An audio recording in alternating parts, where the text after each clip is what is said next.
킬러 문항 삭제에 대해서 저는 이 질문에 오히려 기술이 안 먹히던데 그렇게 이해하기 힘든 건 제가 공감을 해요. 그래서 아예 추상적이지 않은 걸 내버리면 솔직히 말해서 그냥 자, 안녕하세요. 독리버스의 동영쌤입니다. 오늘은 이제 영어 킬러 문항 삭제에 대해서 거기에 대한 제 개인적인 어떤 분석과 그 다음 생각, 그 다음 여러분이 어떻게 각 등급별로 지금 대비해야 되는가에 대해서 조심스럽게 얘기 나눠볼까 합니다. 자, 어디까지나 제 개인적인 어떤 의견이라는 점 참고 부탁드립니다. 발표된 자료를 근거로 얘기를 드리면 2024학년도 6월 모의고사 바탕으로 지금 첫 번째 33번이 이제 발표가 됐는데 이 부분에 대한 이제 전문가들의 의견에 따르면 글의 내용이 다소 추상적이며 문항을 풀기 위해서는 과학자와 예술가의 현실 추구하는 방법의 차이에 대한 이해를 바탕으로 예술가의 현실 추구 방법을 추론해야 함.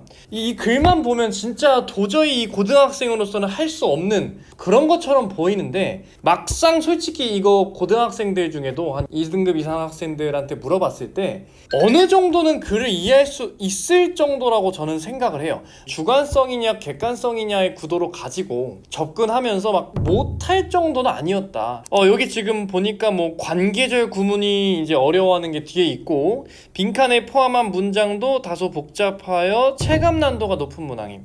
그래서 여기 보니까 그 부분이 어딨나 하고 봤는데 이니치 부분. 이니치라는 거는 이제 교과서에서도 많이 쓰는 관계대명사 구문이기 때문에 솔직히 이 부분이 고난도라는 건 좀 동의할 수가 없고요. 그 다음 뒤에 이제 파란색 부분이 의미상 주어랑 이제 투부정사가 결합된 구조인데 이것도 역시나 교과서에서도 충분히 나올 만한 그런 구문이기 때문에 딱히 구문에 대한 어려운 거는 공감할 수가 없습니다. 그래서 이거에 대한 근거로서 네가 뭔데 전문가들이 얘기한 걸 바탕으로 뭐 안 어렵다고 하냐 뭐 이렇게 생각을 할 수도 있으실 것 같아서 제가 교과서 문장들을 좀 몇 개 갖고 와봤습니다. 지금 1번부터 지금 한 9번까지 갖고 왔는데 기본적으로 여기 있는 문장들이 방금 나온 것보다 좀 더 복잡하게 생겼어요. 기본적으로 3줄 정도 분량이 되고요. 실제 시험지 양식으로 환산을 해도 좀 문장이 막 되게 길고 복잡하게 느껴지는데 이게 딱 교과서 거거든요, 현재.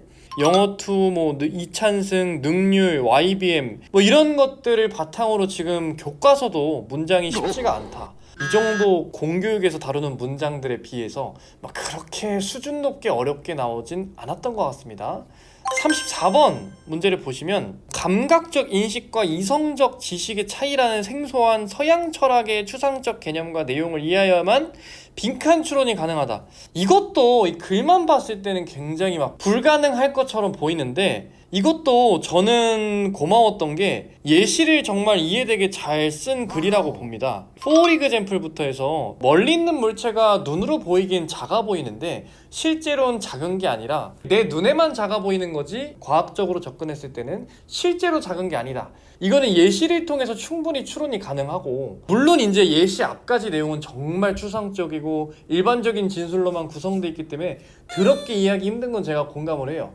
근데 for instance가 있기 때문에 이 지문은 할만했다 이렇게 말씀을 드리고요. 빈칸을 포함한 문장이 공교육에서 다루는 일반적인 수준보다 어려운 문장 구조 해서 보니까 이 5번 보기에 나데이버비 구조로 쓰인 문장이 있는데 역시나 아까 보여드렸듯이 교과서에서도 충분히 나데이버비 구조로 글을 쓰는 경우는 많고 이거보다 훨씬 더 긴 문장으로 서술하는 경우가 많기 때문에 이것도 역시나 좀 공감하긴 힘들었던 것 같습니다. 그래서 아예 추상적이지 않은 걸 내버리면 솔직히 말해서 그냥 SNS 이제 저희 학생들이 보통 SNS 관련된 소재를 되게 잘하는 것 같아요. 막 페이스북이나 인스타그램에 친숙하다 보니까. 근데 저는 학습이란 자기가 모르는 분야에 대해서 탐구하고 얻어가는 과정이 필수적이라고 보는데 자기한테 친숙하고 쉬운 그런 소재나 상황만 접하다 보면 오히려 그 안에 갇히게 되고 한 가지 어떤 생각이나 주관만 생기지 않을까라고 조심스럽게 생각을 합니다. 그래서 완전 추상적이어서 접근하지 못할 정도는 아니고 for instance가 너무나도 이해되게 잘 설명해줬기 때문에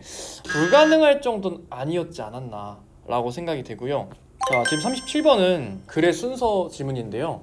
변호사 수임료 체계라는 생소한 소재가 사용되어 공교육에서 학습하는 일반적인 의미가 아닌 법률 분야에 적합한 의미로 어휘를 파악해야만 글의 전체 내용을 이해할 수 있음. 아마 이게 contingency pricing 때문에 그런데 이거 contingency pricing을 변호사 수임료 체계라고 정확하게 해석하지 않아도 이 글의 정황이랑 맥락을 고려했을 때 충분히 이해가 가능합니다. 용어만 놓고 보면 굉장히 어려웠지만 이 지문의 예시를 통해서 이 의뢰인이 승소했을 때 그 의뢰인이 받는 어떤 금액의 일부를 변호사가 받는다는 얘기가 나오기 때문에 컨틴전시 프라이싱 용어 자체가 법률적인 용어여서 이거는 적합하지 않다. 이것도 저는 동의할 수가 없습니다. 그래서 법률 분야, 철학 분야, 의료 분야일지라도 충분한 맥락과 예시가 제시가 된다면 저는 나와도 된다고 생각합니다. 이것도 충분히 그래 어느 정도 큰 줄기는 이해할 수 있지 않았나 라고 생각이 되고요. 영어는 절대평가잖아요. 이런 문제들도 나와줘야 어느 정도 변별력이 좀 가려지지 않을까 라고 조심스럽게 생각이 됩니다. 그래서 이 지문 같은 경우도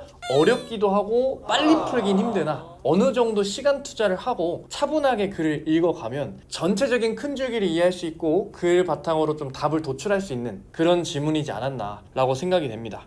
그 다음에 21번 지문인데요. 이것도 이제 계속 지금 똑같은 얘기가 나오는 게 고등학생한테 생소하다. 그 다음에 추상적이다. 이 두 가지 어구가 계속 반복이 되는데 21번도 구문이 no more than이 나와서 어렵긴 했어요. 어렵긴 한데 이것도 충분히 교과서에 나오는 구문 또는 모의고사 고1, 2에도 no more than이라는 게 나왔기 때문에 학습이 가능한 부분이고 예시를 정말 잘 들었다고 저는 생각을 해요. 그래서 본문 초반부에 이 전문가라는 사람들이 모든 영역의 전문성을 발휘하는 게 아니라 특정 영역에만 전문가이기 때문에 맹목적인 어떤 신뢰를 갖지 말아라 라는 거는 예시를 통해서 어느 정도 추론이 가능했고, 다만 아쉬운 게 있었어요. 아쉬운 게 벗이 너무 끝에 쪽에서 역접이 걸려 있다 보니까 보통 역접을 통해서 반박을 했으면 그 반박한 거에 대한 근거가 필요한데 마지막 문장에서 한두 문장 정도만 근거 문장이 더 있었으면 이 문항은 괜찮지 않았을까. 다만 그 부연 설명하는 문항이 없었기 때문에 역접에 대한 반박이 바로 나오고 그거에 대한 부연 설명 없이 답으로 가는 거는 저는 어려웠다고 생각을 합니다. 그 다음 역시나 구문이 복잡하다고 했는데 네, 복잡한 거 맞아요. 밑줄 문장이 굉장히 길거든요. 여기 지금 파란색 제가 법부터 낫까지 지금 체크했는데 이 문장 어려운 거 맞지만 자체 추상도가 그렇게 높거나 엄청나게 막 해석을 복잡하게 해야 되는 문장은 아니기 때문에 길다고 다 복잡한 건 아니거든요. 오히려 그 벗 앞에 있는 문장들이 훨씬 더 이해하기가 어려운 문장이지 않았나. 그 다음에 38번인데요, 마지막. 이것도 이제 소재 자체는 오히려 일상생활에 존재할 법하고 충분히 상상이 가능한 지문 소재이지 않았나. 다만 여기 나온 내용처럼 문장 간의 연결이 논리적으로 치밀하지 않고 단절이 다소 있어. 글의 논리적 관계 및 흐름을 파악하여 정답을 찾는 데 영향을 줌. 뒤에 의미 및 논리적 흐름을 파악하는 것보다 단어 등의 단서를 활용한 풀이법 등 기술을 활용할 경우 더 쉽게 풀릴 수 있는 문항으로 보임. 저는 이 지문에 오히려 기술이 안 먹히던데? 오히려 주어진 문장에 also를 이용하라고 써있는데 오히려 수험생 입장에서는 also라는 것만 갖고 문제를 풀었다기보다는 이 답이 5번인데 5번 뒷내용에 대체된 인간 노동자들이 포지션으로 이동해서 그 포지션이 어떤 포지션인지 설명하는 이 문장이 오히려 내용적으로 단서가 됐기 때문에 저는 오히려 내용을 더 정확하게 파악하고 해석에 조금 더 집중하면서 접근하지 않았을까. 그래서 기술로만 접근했을 때는 오히려 정답률이 떨어지지 않을까라고 저는 생각이 돼서 이 지문도 역시나 깊이 공감하기는 좀 힘들지 않았나. 문장 넣기랑 글의 순서를 기술로 푼다는 거를 강사분들이 많이 얘기하고 저도 어느 정도 연결사, 지사, 대명사를 활용해라 라는 얘기를 많이 하는데 항상 얘기하는 게 그거에만 의존하면 안 된다는 얘기를 해요. 어느 정도 글의 내용과 논리를 아는 상태에서 활용을 하는 거지 also, however, 무조건 반대 이렇게만 풀면 오히려 안 풀리는 문제가 요즘에 많이 나와요. 최근 3년 동안의 순서와 넣기 문제는 스킬에 너무 의존하기보다는 내용의 이해와 논리적인 추론 이런 걸 바탕으로 조금 아름답게 풀 수 있는 문제들이 좀 많아졌기 때문에 오히려 학생들이 그래서 공감을 하지 못하지 않나. 제가 봤을 때 이 문항도 단서가 미미한 건 맞으나 스킬에 의존해서 풀었다? 저는 공감하지 못할 것 같습니다. 그 다음에 마지막 이 34번이 예시인데 자 34번은 저는 오히려 엄청나게 공감을 했습니다. 이게 오답률 1위가 3번인데 학생 입장에서 충분히 3번을 고르겠다라고 생각을 했고요. 5번이 정답인데 5번이 잘 안 느껴졌어요. 왜냐면 이게 낫이 들어간 부분이 빈칸 앞에 있는데 보통 스킬에만 의존을 했다면 낫은 다 꺾어 다 반대야 반대말이 나와야지 이렇게 설명하시는 분들이 많은데 오히려 이 지문 같은 경우는 굉장히 예민했어요. 뭐 이런 지문들을 순화시켜서 맥락상 이해할 수 있게 예시를 추가하고 빈칸에 대한 거를 부정을 막 세분화시켜서까지 접근하지 않게 내겠다 하면 저는 이거는 공감할 것 같습니다. 그래서 이 지문은 어휘나 구문도 너무 어려웠고 예시도 없었는데 심지어 빈칸 앞에 not이 완전 부정하는 것도 아니고 그게 의지 부정인지 책임 부정인지까지 나눠야 되는, 이게 이 타이트한 시간 속에서 수험생들이 풀기에는 너무 힘들지 않았나.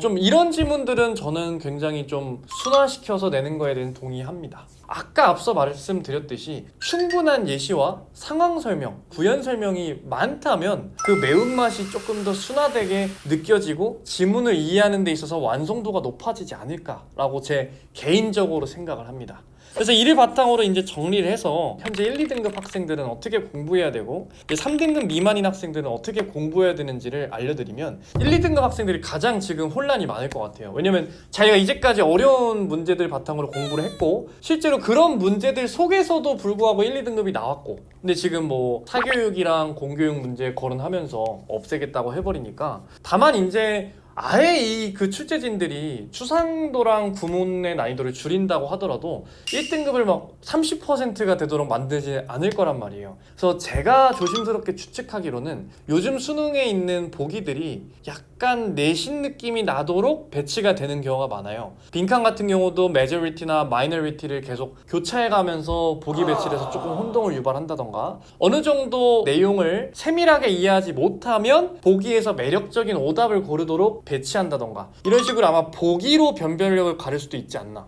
라고 조심스럽게 생각이 되고요. 1, 2등급 학생들은 빈칸 순서 삽입이 보통 약할 거란 말이야. 그래서 그 부분을 매일매일 좀 꾸준히 풀면서 양을 너무 많이 늘리진 말고 1시간 정도 잡고 어느 정도 감을 유지하는 선에서 보기에 대한 메타인지를 늘리는 쪽으로 학습을 하면 될 것 같다. 그 다음에 이제 3등급 미만 학생들은 사실은 좋은 소식이에요. 이게 구문에 대한 것과 소재에 대한 추상성을 좀 줄인다고 하였으니 본인들은 지금 이제까지 무시했던 단어랑 듣기랑 구문, 해석 능력 이 세 가지를 좀 탄탄하게 코어를 쌓는 걸로 방향을 잡고 막 무작정 추상적인 뭐 킬러 문제 모음집, 고난도 문제 모음집, 뭐 실전 문제 풀이 이런 거를 지금 할 때가 아닌 것 같고 뭐 하라고 했지? 단어, 듣기, 그 다음에 해석 정확하게 하고 간단하게 요약하면서 부드럽게 치는 것까지 여기까지만 해도 충분히 2등급 이상이 나올 거라고 저는 생각을 합니다. 자, 오늘 이제 말씀드렸던 거는 제 개인적인 의견이지만 이제 9월 모의고사를 보면 어느 정도 가닥이 잡힐 거라고 생각하고요. 9월까지는 파격적인 공부 방법을 하다기보다는 오히려 코어에 집중하고 메타인지를 하면서 그 보기에 대한 변별력을 늘려가는 식으로 어느 정도 정도에 맞게 공부하는 게 좋을 것 같다. 영어는 결국은 해석하고 이해하는 능력, 보기에 대한 변별력 이걸 기르는 걸로 충분히 끝나기 때문에 그런 부분에 집중해서 공부를 하시면 될 것 같습니다. 이 영상이 도움이 되었다면 구독과 좋아요, 알림 설정 하지 마시고요. 이 시간에 공부하세요. 알겠죠?